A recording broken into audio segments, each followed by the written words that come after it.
Hey everyone, Dylan here, and in today's video, I'm going to be doing a review over some headphones. I'm actually going to kind of try to show them. I typically don't try to show the product because I'm blind, and I kind of, am three-dimensionally challenged, so it's hard for me to really show the product good, but I will attempt to show it. These are it.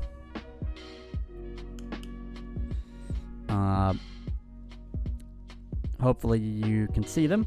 They have big ear cups. Got like some foam here. But anyways, those are the Beyer or Beyer Dynamic 770 headphones. Dynamic headphones. So these headphones, what I bought them for was music production, and that's the purpose I bought these headphones for.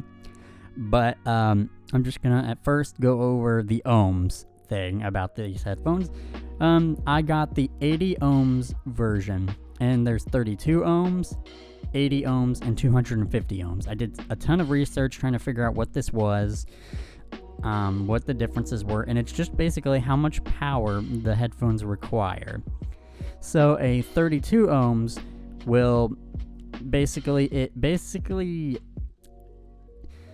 can plug into headphone jacks on your phone or computer or laptop and work just fine. Then you got on the other side of the spectrum the 250 ohms, which what that means is it needs that much power to get the full quality of the headphones, also loudness. So if you tried to plug 250 ohm headphones into like a smartphone, you would not be getting anywhere near the potential of those headphones. And also, you probably wouldn't be able to hardly hear it at all, even at 100%. So that's kind of the difference with more powerful headphones. Like that, you need a audio interface or an amp to power the 250 ohm headphones.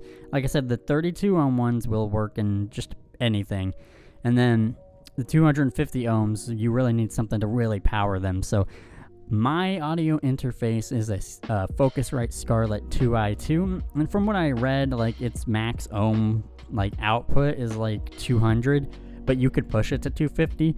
And for me, I just didn't want to chance it because these headphones are expensive. These headphones for the gray version were $165. So I wanted more wiggle room, so I got the 80 ohm version, which is in the middle, where you still need an amp to get the most out of the headphones, but it's a lot less requirement, and so that's why I kind of went with them. I've heard some different variants can sound slightly different, but I don't know. So I'm gonna be reviewing the 80 ohm version, but I just wanted to explain that to help anybody out if they were confused about that. But so I'm just gonna go into some different categories and stuff about the headphones. But first of all, I'm gonna talk about the build quality and just the form factor. So right off the bat, I'm gonna be honest with these headphones. I think the build quality is crap. For $165, the ear cups, the sides of the ear cups are just a cheap plastic. The top part feels like it's just cheap. Everything about it, except for the cable, feels like it, and the foam feels like it's cheap. And again, it's just cheap plastic. I mean, there's metal, I think a metal band or whatever, but for $165, I think these headphones feel like crap for that much money.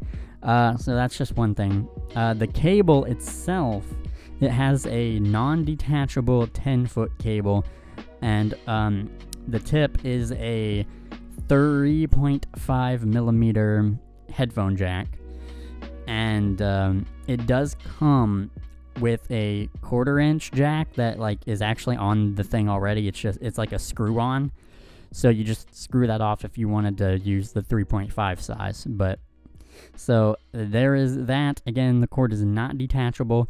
The cable itself for the actual headphones is actually nice. It feels good. It feels quality.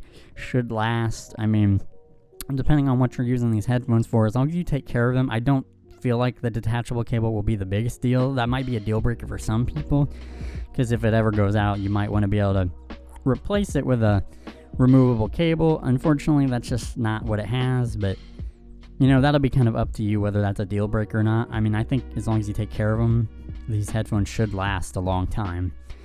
And next, I'm just going to talk about the ear style that it is it's over ear closed back. And what that means is the headphones don't sit on your ear, they sit over your ear, and the back is not open, so it like seals the sound inside while keeping noise from coming in. They're not noise canceling by any means, but it actually seals pretty good and blocks some outside noise, so they're pretty good for that. And they are like within the build quality. I'll go into comfort. For me, I've went so like around 3 to 4 hours.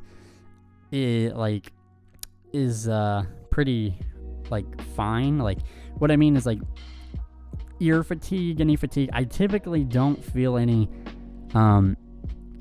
ear fatigue or like it's starting to hurt like until around like maybe 3 to 3.5 hours, maybe 4. But it's even then, it's really not that bad. It's just like a slight minor like aggravated, like it's slightly aggravated for my ears. Like I've had other headphones where I've worn them for like 2 to 3 hours and my ears are dying. They hurt so bad. But these ones, that's the really good thing about these ones. With the foam like ear cups, like they are really comfortable for me personally, and I can go 4 hours easily. And maybe about around that time I'll get slight discomfort, but nothing crazy. So I think they're really good for comfort and long usability in sessions. And then now we're going to go to the sound. So the sound of these headphones, from like the sound like frequency profile that I've kind of heard from them, is they have mid, like they're basically mostly balanced, except it has slightly higher bass. I don't know why people oversell the bass on these. Honestly, unless you're plugging it into an audio interface, the bass is pretty mild, and even when you do plug it into an interface and getting more power out of it, the bass is only slightly higher. So if you really love heavy bass, these are not the headphones for you. These are not the headphones for you at all if you love a lot of bass.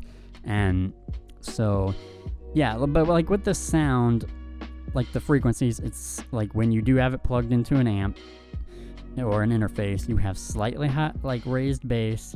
The mids are there and fine, they're balanced, and then the highs are fine and balanced too, except for the really high highs. They can be really sharp.